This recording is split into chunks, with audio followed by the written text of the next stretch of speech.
stay tuned for Mystery Theater.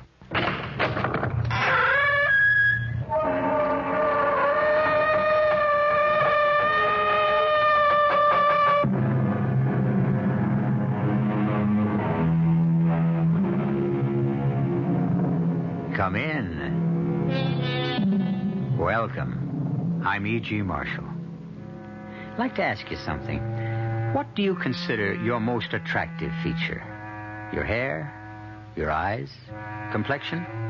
Your figure? Whatever, each of us is abundantly aware, though there are some who would deny it, of his or her most captivating attribute, and make the most of it, though there are some who deny that too. Be all this as it may, we're about to hear of a woman whose most beguiling characteristic was her smile. And because of it, the horrible thing that happened. Our mystery drama, Berenice, was adapted from the Edgar Allan Poe classic, especially for the Mystery Theater by George Lothar, and stars Michael Tolan and Norman Rose. It is sponsored in part by Contact, the 12-hour cold capsule, and Anheuser-Busch Incorporated, brewers of Budweiser. I'll be back shortly with Act One. Give your hand to a friend. Give your heart to your love. But give your coat to contact. The sooner the better. 6 or 3 or 1? That's the question when you catch the common cold. Sneezing, drips, congestion. Then take 12-hour Contact. You need 6 cold tablets, 2 every 4 hours, or 3 ounces of Cold's liquid, 1 every 4 hours, or just 1 Contact for up to 12 hours continuous relief of those symptoms. The tiny time pills do it. Both the others contain things for aches and fever. The liquid, something for coughs, not found in Contact. Your cold, your choice. Give your coat to Contact. 6 or 3 or 1. Take Contact, only as directed. This is Tommy Makem. I'm sitting in the John Barleycorn, located at 209 East 45th Street, just off 3rd Avenue.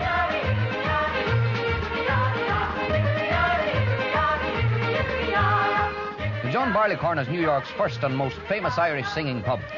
If you want a sample of what Irish hospitality is really like, you should come in and soak up the atmosphere.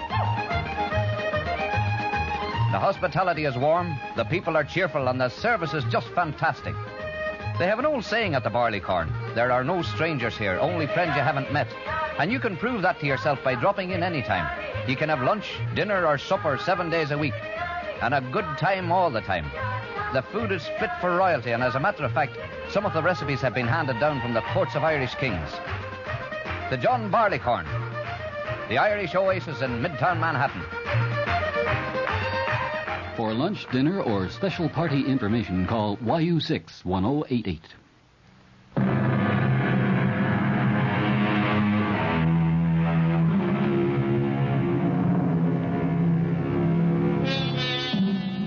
What we call a fixation, an idée fixe, is one of the most extraordinary and mystifying aspects of the human mind. For example, love. Young love, at least, is a fixation. For the lover cannot get the loved one out of his thoughts. He thinks of her night and day, or she of him. And there is, I need scarcely say, no more wondrous person in all the world. What cure can be found for a fixation? Well, when it comes to love, and I don't mean to sound cynical, I suppose marriage. But when it came to Ernest Montresor and his wife Berenice, well, that's our story. Do not tell me, Anthony, what I must do or must not do. Ernest, please. You are my friend. You are my attorney. You have come here to Mangrove Manor to straighten out whatever legal matters attend Berenice's death, and that is all. Ernest, I didn't mean to offend you. I am not offended. I am irritated. You can sit there and say, Ernest, your wife is dying. Try not to hate her as you do. Let me tell you something, my good friend. Had you lived 1 month, 1 week, 1 day in this house with Berenice, that shrew, that spitfire, you too would know what hate is. But I don't understand. I was at your wedding a little over a year ago, here at Mangrove, and you were deliriously in love with her. Not her. Her smile. What? I know you'll find it hard to believe, but that is the truth. Oh, there were other qualities that attracted me. Her charm, her gentle manner, her warmth. But these vanished quickly once we were married. I soon learned that her charm was a veneer, her gentle manner a mask that concealed a vicious temper. I am sorry. I didn't want to hate her. For months I put all feelings of hate from me, the while asking myself how and why I still went on loving her.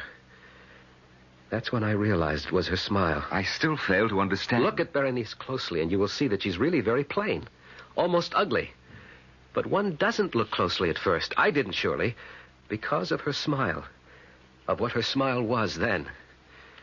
She had teeth so even, so white, so perfect, they are as matched pearls.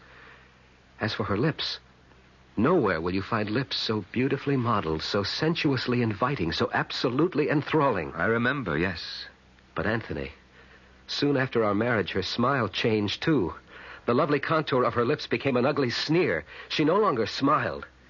She bared her teeth like a vicious animal. But there must have been a reason, something that impelled her to... I'll give you a reason if you must have it. Constance. Berenice's younger sister? Yes. You know she came to live here at Mangrove when her husband died. I settled the estate, yes. Not, I'm afraid, that there was much to settle.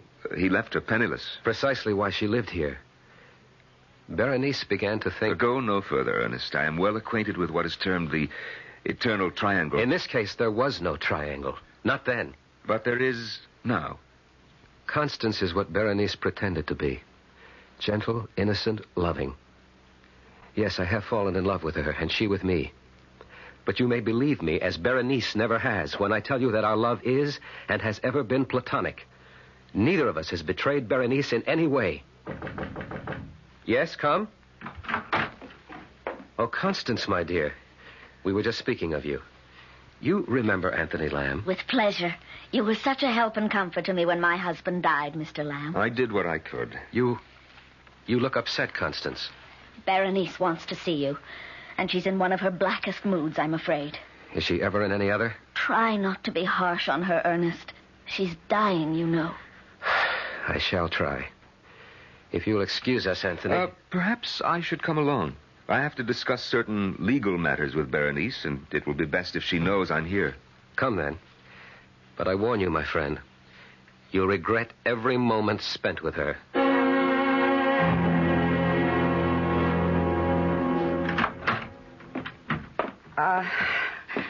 It's you. You wanted to see me, Berenice. You, not this army you've brought with you.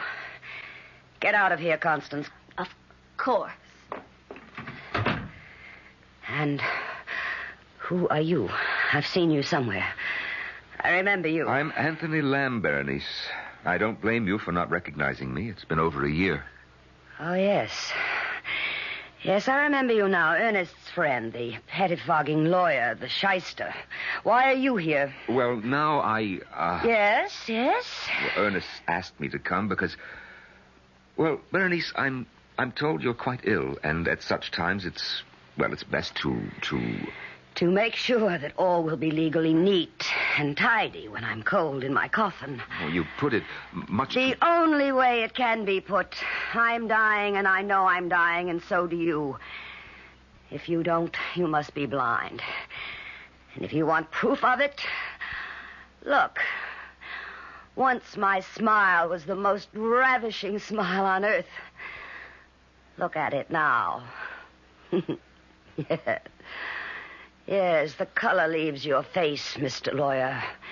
You all but shrink away because it's no longer the beautiful smile of the living Berenice, but the ghastly grin of the Berenice who'll soon be cold in death. Stop it. Stop smiling. Dear husband, what is it? You used to tell me my smile captivated you, enslaved you. Can it be that it now repels you? Oh, don't turn away. I won't look at you, not when you smile. Don't look then for all the good it'll do you. You'll remember. Soon I shall be dead. But my smile will never die. It will live on in your brain, Ernest. Wherever you go, whatever you do, it will be with you. No. This smile, this ghoulish grimace, because it was what you married. what you loved, and then came to hate. And you will hate it till the day you die, Ernest. For till that day, awake or asleep, it will haunt you.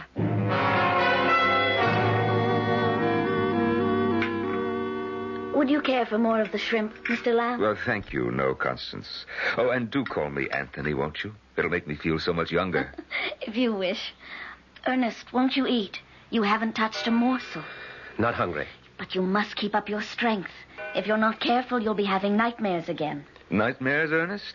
The most horrible you can imagine. Berenice has all but ruined my health. Ruined it. Hush now, we mustn't talk that way. What other way is there? No more wine, Ernest. Another glass can do no harm. No more, dear. For my sake. For your sake, anything. Anything except to lie about my true feelings.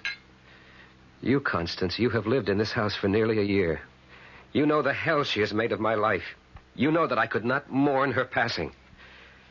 And what is more, you know that I love only you. Ernest, it is not the proper time. I know, but Now, you are overwrought. It is not you speaking, but your nerves. Listen to me. Constance. My sister lies upstairs dying. Whatever you think of her, in these last days of her life, though we cannot in truth love her, we can, in all dignity and honor, try at least not to hate her. You must try, Ernest. You must. Yes. And with your help, I shall. But you will not succeed. Berenice. How did you get here, out of bed? I rang my bell, but no one came. I called, but you did not answer. We didn't hear. And so I found the strength, what strength remains, to come down and tell you I am about to die. No. When death is near, you know it. Full well you know it. I have little time left now. Perhaps only minutes. A glass of wine. Of course. He hurries to assist me, to comfort me, when in his heart he would kill me. No, Berenice, I would not. Liar. Berenice, you hate me. Say it, you hate me. Say it. Here, the glass of wine you asked for. That, your glass of wine. Sniveling, nightmare-ridden fool. I had hoped I'd at last found a man when I married you. But you were like all the others. Berenice, let me help you back to your And bed. as for you, did you think I wasn't on to you and your little tricks? Did you think me blind, that I couldn't see what went on between you and my husband? Nothing. Before heaven, I swear that... Liar! I saw, I know. Little Constance. Innocent, saintly little sister, sinking her claws deeper and deeper into the man who was mine. Madam. You address me? Madam, you are ill. Yet there is in you a kind of strength I have recognized before. In, I say to you, the worst kind of criminal. Huh? Go on. I don't know that I can. I have never understood what made these people what they were, but this I know. There are angels on this earth and there are devils. And you, madam, I say it to you, even in your dying moments, you are a devil. I don't blame you for looking at me like that. I spoke on impulse. I'm ashamed. Ashamed? You are the first man who has ever dared to... Berenice. Stay away. Stand back. Don't touch me. Only listen. You will be haunted by the magnet that drew you to me. The weapon with which I ruined your life and will destroy you. My smile, Ernest. My smile. No. Look at me. Sensuous lips bearing milk white, perfectly matched teeth. Look. Here, let me... She's falling across the table. I think... Yes. She's gone. Berenice is dead. No. Ernest, don't. Her mouth. She is staring at me with her teeth. Anthony, in heaven's name, close her mouth. Close her mouth!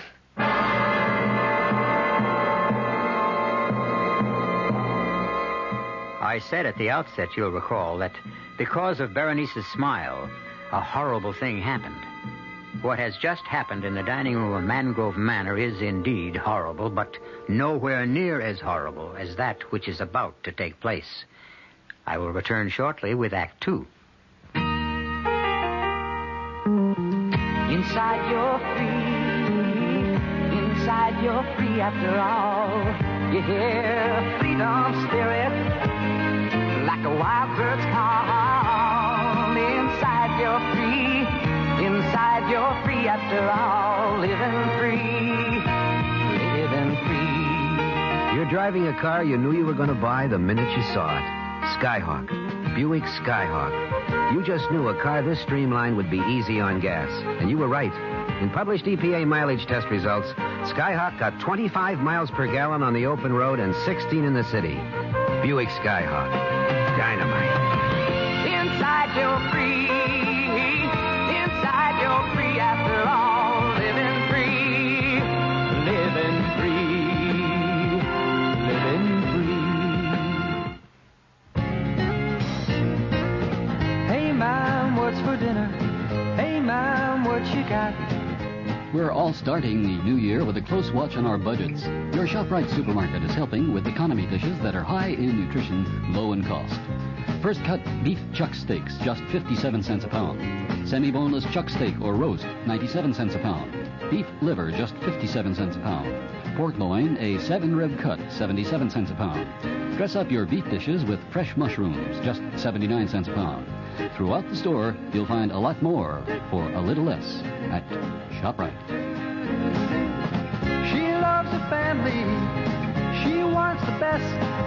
She does all that she can do. She lets ShopRite do the rest. Hey, Ma, what's for dinner? ShopRite has the answer.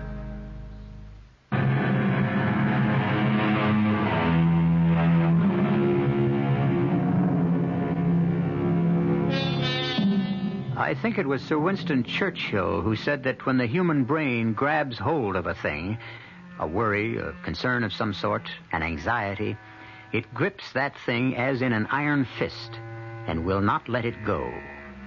Clearly, then, this is what has happened to Ernest Montresor, who, even while she was alive, could not get his wife's sneering smile out of his head. And now that she has been placed in the family vault on the estate near Baton Rouge, Louisiana, well, listen. Ernest. Ernest. Yes, Anthony, what? It's more than half an hour since everyone left. Constance and I are getting chilled to the bone here in the vault. Let's go back to the house. Not till I'm sure the lid of Berenice's casket is nailed tight. But you are sure. It's madness, I know, Anthony. But I have the fear that somehow, in some way, she'll get out of her coffin and haunt me. You're letting your imagination run away with you, Ernest. You're tired, overwrought. My sister is dead. She'll not get out of her coffin. Come now. Ernest. Yes. Let us return to the house.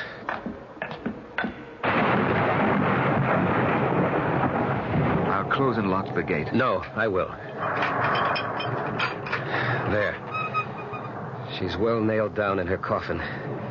Well locked in, too. Yes. Now let's... No, wait.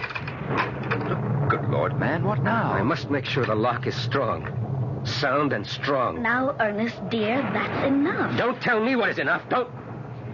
Ernest. Dearest, what is it? Why are you looking at me with such fear? Never, Constance. Never so long as you live, smile at me like that again.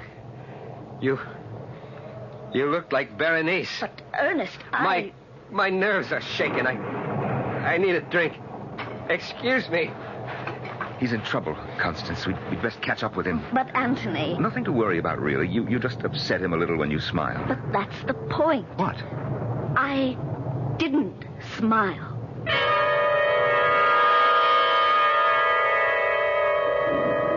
Will you take another brandy, Anthony? Thank you, no, Constance. As they say, one is as good as more. I wish Ernest thought so. Yes, he is drinking a bit too much, though he doesn't show it. His nerves burn up the spirits quickly. I have never seen him in such a nervous condition, never so exhausted. Let's hope he's having a good, deep, restful sleep. Speaking of what is good for Ernest, I hope you'll be able to stay with us a while, Anthony. I should like to, but I have pressing business in Baton Rouge. A few days? It would be such a comfort to Ernest. I'm sure, but the comfort he really needs is what you can give him. Constance, may I speak frankly? Of course. In ordinary circumstances, by which I mean had Ernest and Berenice still loved each other, I'd not suggest anything of this sort, but, well, all things considered, Constance, I should like to see you marry Ernest as soon as possible. Berenice not yet cold in her grave, and you? I do, yes. Constance, you alone can give him the love and the warmth he so desperately needs. I know, but... Oh, Anthony, whatever she was, Berenice was my sister. How can I, in all conscience, marry her husband within so short a time? It would be an act of indecency. Oh, no, an act of charity and of love. My dear, no immediate decision is needed. Think about it and should... No! What in the name of heaven? It's Ernest! No! Come, quick! No! Ernest, merciful Lord, what is it? Oh, it's you. You, good friend, and Constance.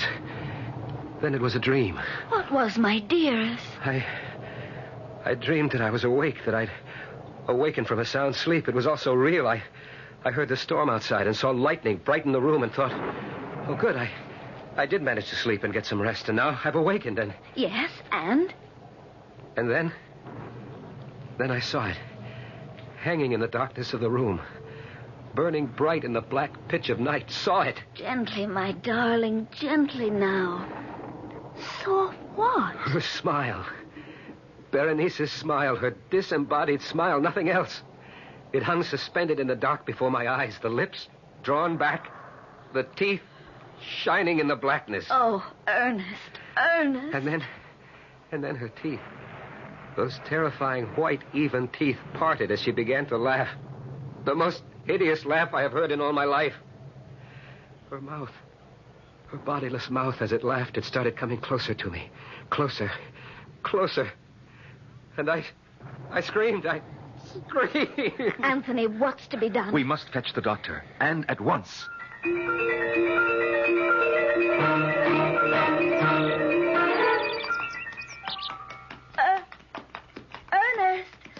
Ernest, stop for a bit. Oh, let's rest. Of course, my dear. Of course. Here, let me help you down. Thank you, Ernest. There's a log over there. Shall we sit? I would rather stand and hold you. Oh, you are feeling better. Come, let's sit down. No, wait. Ernest? Please, listen, Constance. Anthony returns to Baton Rouge tomorrow. I had a talk with him this morning. He knows I'm devoted to you and you to me. He urged, not that I needed urging, that I ask you to marry me. Ernest, Do say yes, Constance. I beg you. Say you'll marry me. That's exactly what I was going to say once you gave me the chance. You will? You'll marry me? Oh, I will. Oh, I will. Constance. Oh, Constance. Let's hurry back and tell Anthony. Yes, that dear good friend of yours will be relieved to know, I'm sure. Here, I'll give you a hand up. There. Oh, Ernest, my horse. Oh! Ernest, he's running away with me.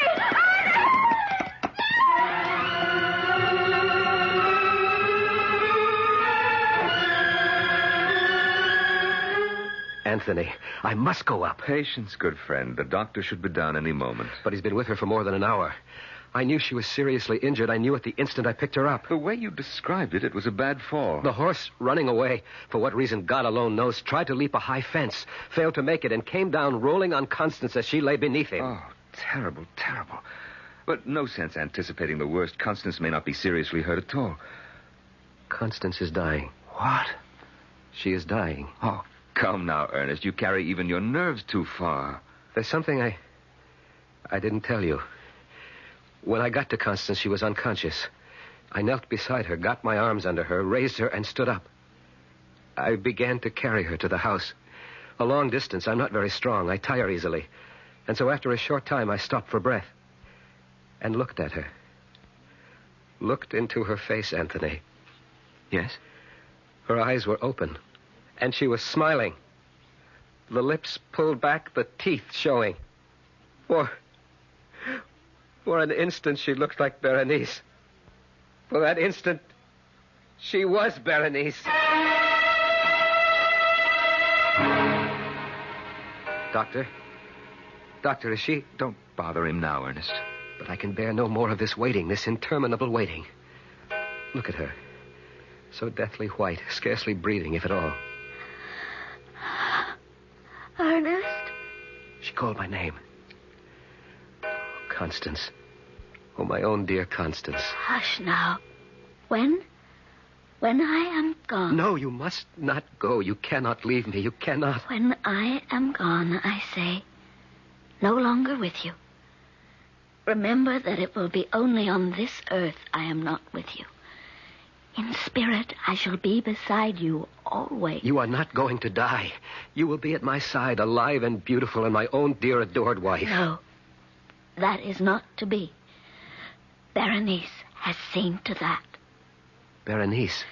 She was there. Just before my horse leaped the fence, I did not fancy it. She was there. She stood on the other side of the fence, smiling. Oh, God in heaven. And I knew, in the second that I saw her, the second before the horse crashed, I knew that she is a tormented soul, a soul that cannot rest until she has forgiven the sins she committed on earth, the sin she committed against you. There is no forgiveness for what she did. There is. It is in your heart, my darling, if you will only search for it and find it. You are asking me to forgive her? Yes. Never. I could never. You must. You must. For my sake. Will you try?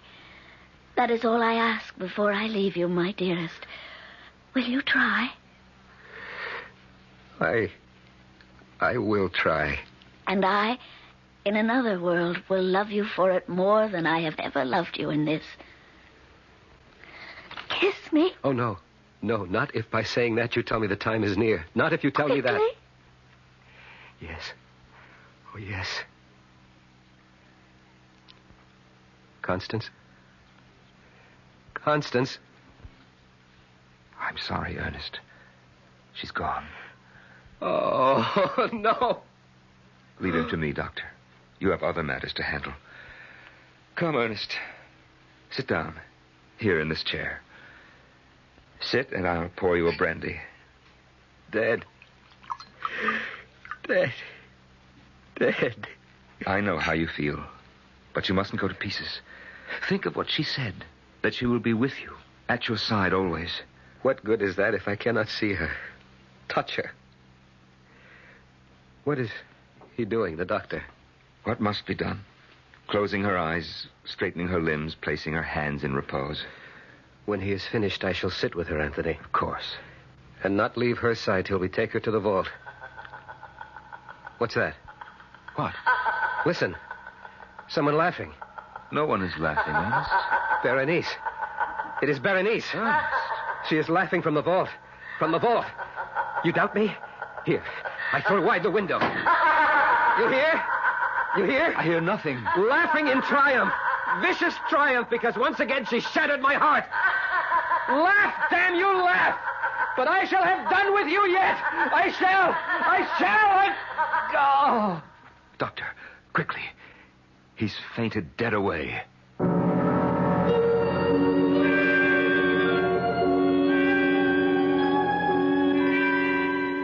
So, in fevered imagination, in the sickened mental state brought on by unbearable grief, Ernest fancies he hears the hideous laughter of Berenice, pursuing him, haunting him, driving him mad in death as she did in life. Or is it fancy?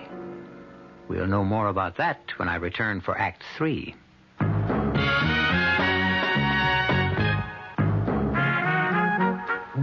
Some beer drinkers have funny ideas about beer.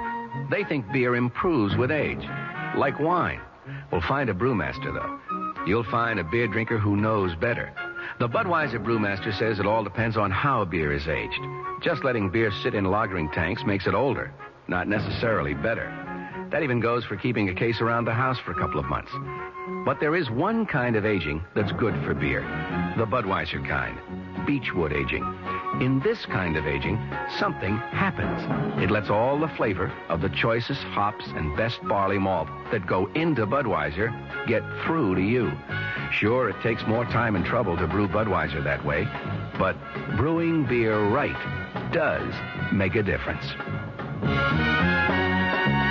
Anheuser-Busch, St. Louis.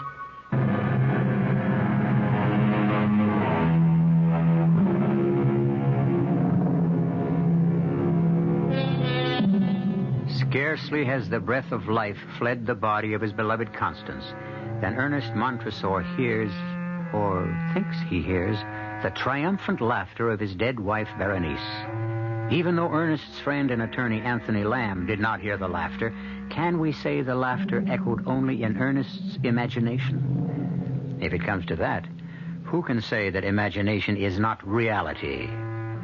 Be that as it may, let us now join Ernest and Anthony in that family vault. It would seem that you're right, Anthony. Berenice must still be in her coffin. The lid is tightly nailed. Of course. But her laughter, so horribly clear. Ernest, there was no laughter. You imagined it. No, I heard it. She murdered Constance. She made the horse run away, fall, and kill her. Oh, Anthony, how can I rid myself of Berenice? Can I get rid of her? She was vile, vicious, clever. Clever. What? Clever. That's it, clever. We look at this coffin lid. We see it tightly nailed, and so we think she's still there. But of course she is. No, don't you see? She was clever enough to nail it shut again after she left it. Here, give me that pry iron. You're not going to... I must be sure. I must make absolutely certain she is still in her coffin. Otherwise, I dare not bring Constance here. Ernest. Can't you understand? Constance will lie here in the same vault with Berenice. If Berenice has the power to leave her coffin, what might she not do to the sister she hated as she hated me? You see? You understand? Yes, sir. So then... There. Well, are you satisfied? The body seems not to have moved. She is dead. No doubt about it. Berenice is dead. No question, my friend. You can set your mind at rest. Anthony, would you nail the lid back on? I want to go to Constance. Be with her until we bring her body here.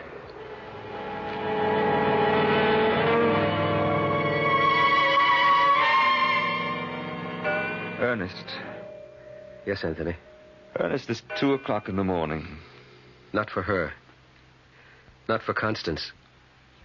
For Constance, there is no time now. Ernest, please go to bed. To bed? To dream? Once again to ride a nightmare? I asked the doctor to give me a sedative for you. Now, if you'll take it... It will do no good. More harm than good.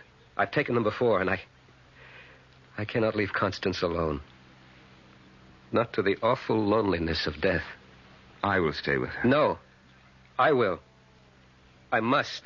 Ernest, hear me now. You will drive yourself mad if you go on like this. As your friend, I... What? You heard it? I am not hearing things. That sigh. It was Constance. And look, Ernest, look. Color. Her cheeks. Color coming into her cheeks. Pulse. How do you feel for a pulse? Now, let me... Yes? Yes? There is no pulse. And yet, a faint warmth. Her wrist beneath my hand feels... Ernest, I tell you, there is warmth. Alive. She is alive. Oh, God, in your merciful goodness, I thank you. Thank you. And while you're thanking God, I'll fetch the doctor.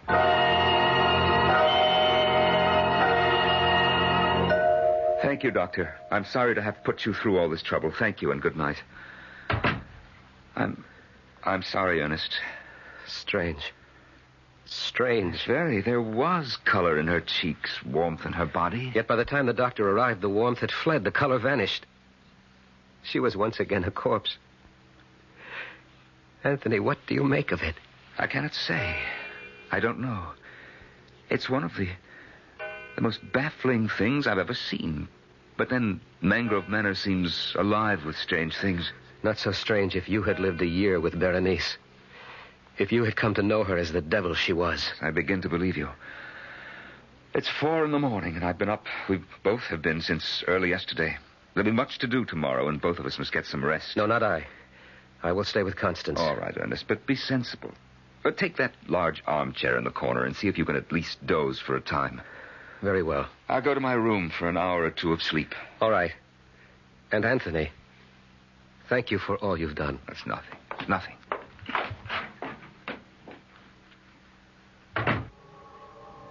Constance, my lovely Constance, I'll not leave you.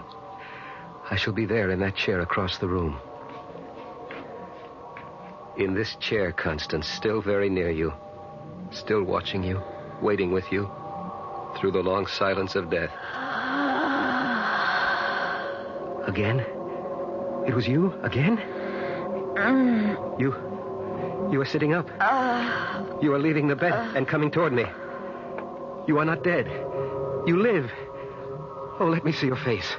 I cannot see it. The shadows and burial shroud hiding it from me. Take the burial shroud from your face. Let me see you.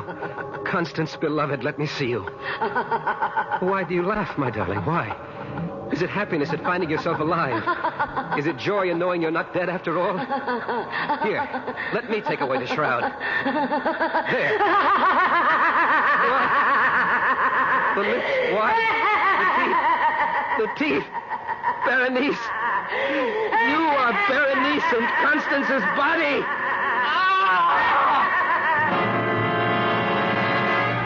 No, Ernest, no, it was not a nightmare. I thought it was. I thought I'd had another horrible dream, that I'd gone to sleep in the chair and dreamed it all. I might have thought so, too, if I'd only found you lying on the floor unconscious. But, my dear friend, I cannot describe my shock. Constance's body was sprawled across yours. Constance's body. But Berenice's spirit. Don't think about it. Put it out of your head. Impossible. It is etched in acid in my memory. I shall see it in every moment of my life, waking or sleeping. The lips curled back in that fearful sneer. The teeth. The teeth, the terrifying teeth. If only I could blot them from my mind, but I can't. Perhaps you can. Perhaps there is a way. What? If, as you think, Berenice is using Constance's body to haunt you, torment you... She is. Then all we need do is what we must do in any case. Bury Constance in the vault. But of course, I sicken at the thought of placing my own dear lovely Constance in that cold, moldy chamber. And yet it must be done. And with her body locked within the vault, Berenice will be unable to haunt me. But I must leave, Ernest. I have stayed as long as I can, far longer than I anticipated, and I do have other business, pressing business in Baton Rouge. The thought of being alone in this huge and empty house, is there no way to persuade you? I'm sorry, Ernest, but there isn't. I've done all I can for you. You know I have. Of course I know it. There is no better friend in all the world than you, and I have no right to urge you to stay, none at all. But I am afraid. Afraid to be alone. Afraid...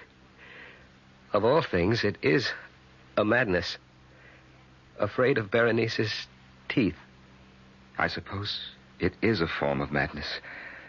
Berenice is dead and buried. Constance is dead and buried, and so Berenice cannot inhabit her corpse to torture you. She'll find a way. She will not. She will. She lies in that vault out there, and in time her body will rot. But teeth do not. And so long as a tooth remains in her skull... Ernest, it's 10 o'clock. I have a long, hard ride ahead of me tomorrow. I must get to bed, and so must you. We are both very much in need of rest. Rest. So long as I live, there will never again be any rest for me.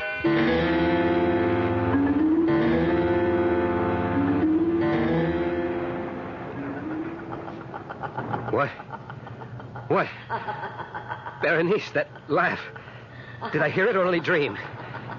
Open the window and listen. Nothing.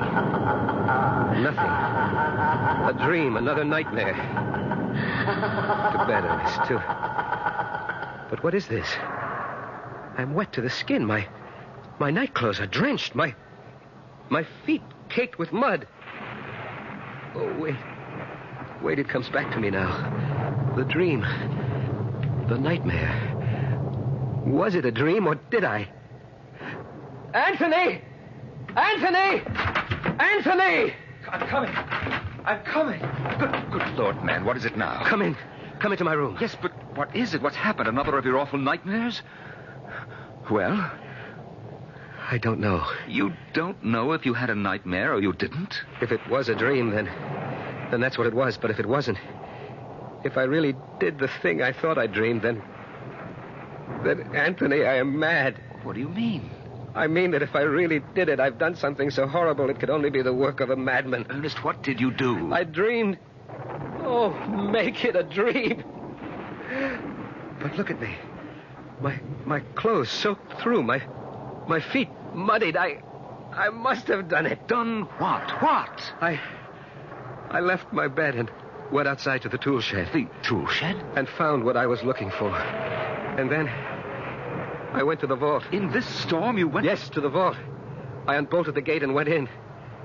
And then I pried open Berenice's coffin. Oh, no. Yes.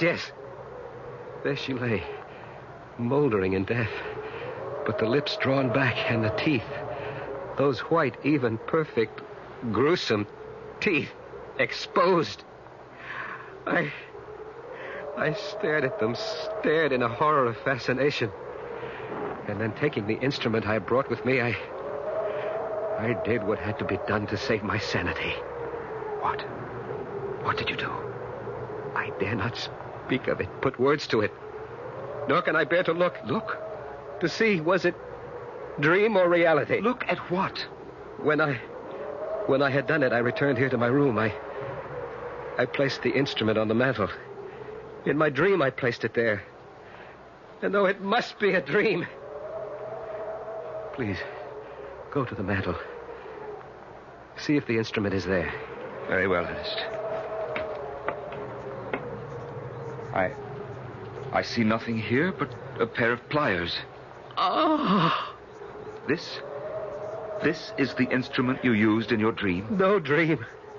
No dream. Can't you understand that now? No dream. The pliers are there. I did it. May a merciful God forgive a madman. I did it. The table. My bedside table. Look there now. Look. They are there. They're here. On your bedside table. All of Berenice's teeth.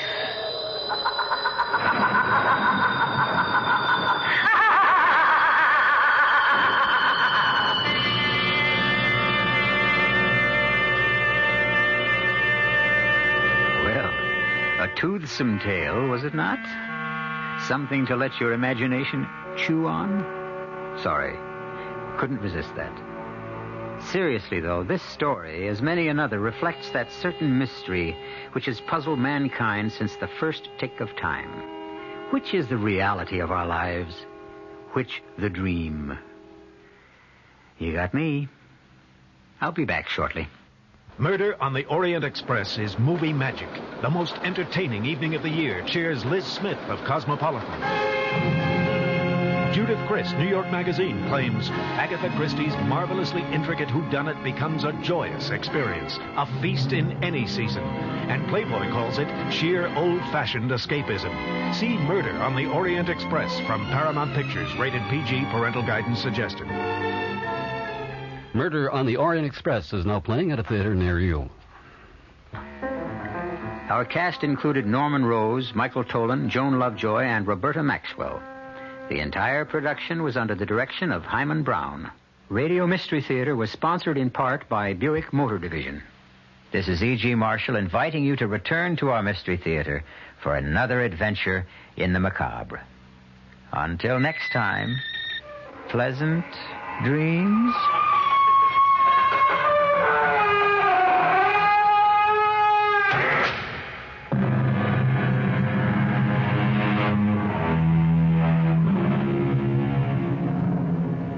The preceding program was furnished by the Columbia Broadcasting System. Your dial is set for 15 minutes of late news with John Scott reporting. This is WOR New York, an RKO General Station. 11,000 more workers, mostly in the auto industry, are losing their jobs. The National Cancer Institute studying a virus that may cause human cancer. New York City cops must wear name tags beginning Monday morning. The man's is partly cloudy tonight and cooler, the low in the 30s. Sunny and unseasonably mild tomorrow, the high in the low 50s. This is John Scott with the 8 o'clock edition of the news featuring the Financial Review. More layoffs are in the news. Today, more than 11,000 workers, mostly in the auto industry, learned that they would be laid off their jobs indefinitely. General Motors says it will put almost 3,000 employees at its Lordstown, Ohio plant on indefinite layoff beginning January 20th. 3 GM divisions in Indiana also announced layoffs affecting a total of 1,335 employees. In all, GM's indefinite layoffs this month have affected 1/4 of its 370,000 hourly workers in the United States. Chrysler says over 1,000 of the 3,000 workers at its casting division plant in Newcastle, Indiana, will be laid off Monday. 3 major tire companies, Goodyear, Firestone, and Cyberling, announced over 2,000 layoffs. Other companies announcing layoffs include United Airlines. United saying it's furloughing 599 employees and reducing the number of its daily flights because of the economic slump and energy problems. The Labor Department says the government is confident of having 300,000 jobless workers employed in public service jobs by the middle of March. A Labor Department official says the government will have to spend 5 times as much as it's now spending to provide jobs for 1/7 of those now out of work.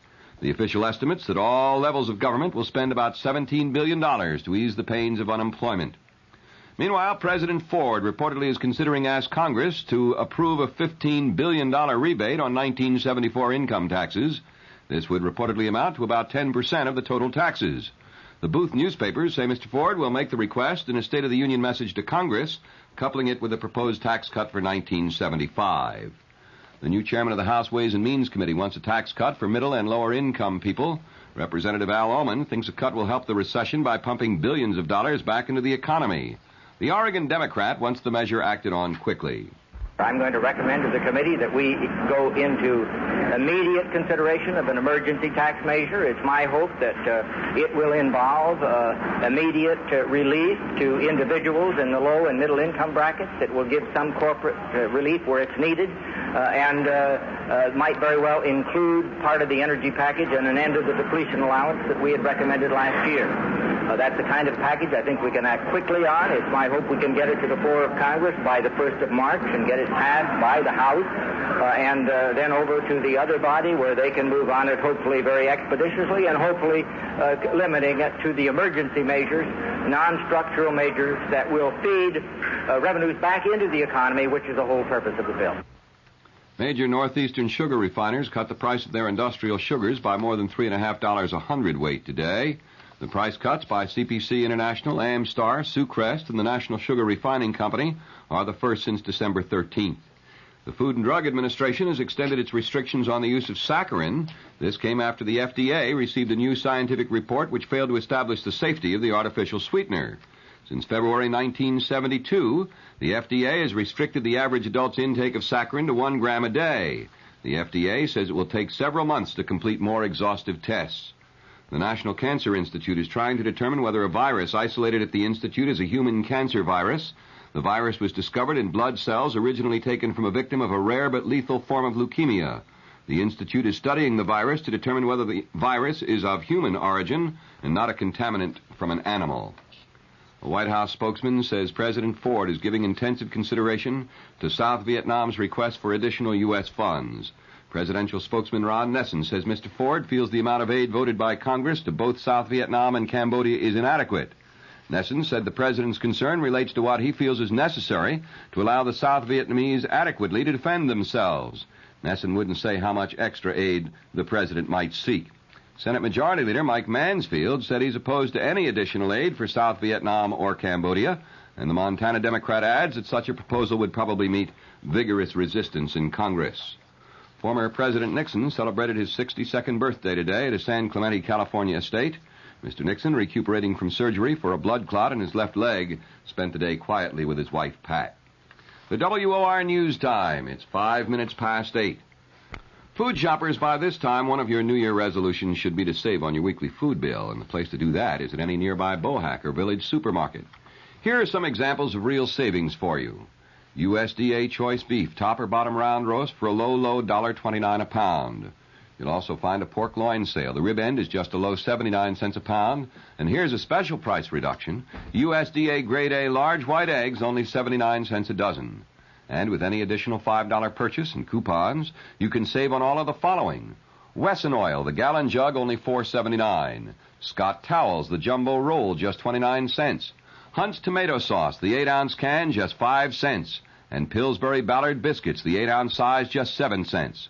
So remember, in 1975, the place to save is at any nearby Bohack or village supermarket, where you'll find an abundance of quality foods at old-fashioned prices.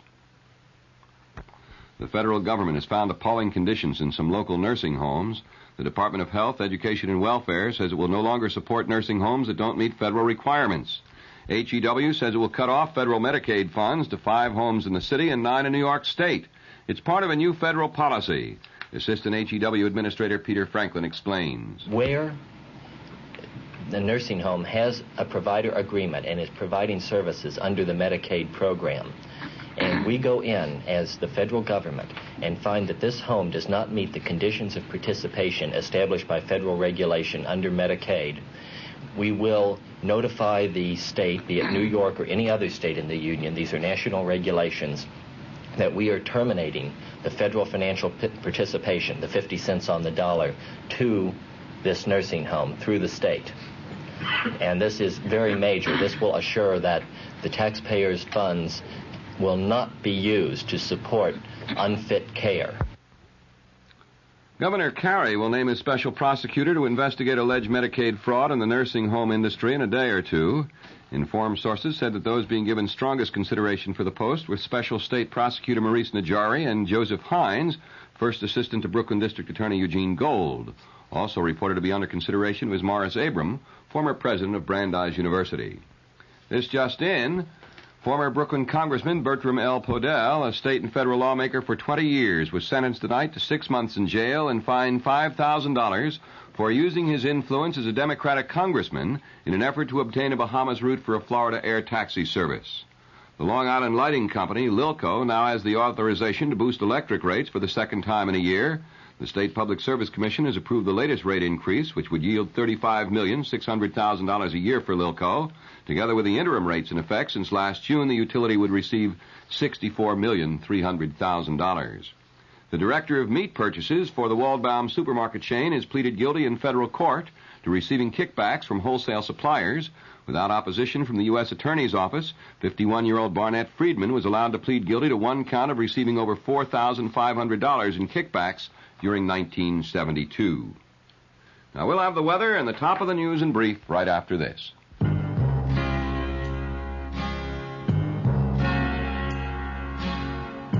Someday you'll own, someday you'll own, sooner or later you'll own Generals. General Tire doesn't claim its tire experts have all the answers, but they can tell you just about everything you want to know about tires. And that's important with so many new kinds of tires coming out and so many different claims about those tires. The General Tire specialist is trained to analyze what tire fits your driving habits, your car, your budget. And the General Tire specialist can handle your automotive service needs, too. He's one of the best reasons why, sooner or later, you'll own Generals. Check your yellow pages for the General Tire headquarters nearest you. Sooner or later you'll own Generals. Sooner or later you'll own Generals. Here's the Weather Watch update for New York City and the vicinity. Mostly cloudy and partly cloudy tonight. And cooler with a low in the middle 30s. Sunny and unseasonably mild tomorrow with a high in the low 50s. Increasing cloudiness tomorrow night, the low near 40. Cloudy on Saturday with a chance of rain developing in the day, the high in the low 50s. Right now in clear mid-Manhattan, it's 42 degrees. The humidity 79%, the wind northeast at 5 miles an hour, and the barometer is rising from 30.09 inches. And the top stories, more than 11,000 workers, mostly in the auto industry, are being laid off their jobs indefinitely. The Labor Department says the government expects to have about 300,000 unemployed workers on public service job payrolls by March. The White House spokesman says President Ford is giving intensive consideration to more aid for both South Vietnam and Cambodia. The National Cancer Institute is studying a virus isolated in its laboratories to see if it's a human cancer virus. New York City cops must wear name tags beginning Monday morning. And that, friends, is the 8 o'clock edition of the news. This is John Scott reporting, bidding you good night. Next news as it happens, next scheduled news at 9 over WOR Radio 710, The Talk of New York with Lester Smith. Now be sure to stay tuned for Barry Farber, coming up next over WOR New York and RKO General Station.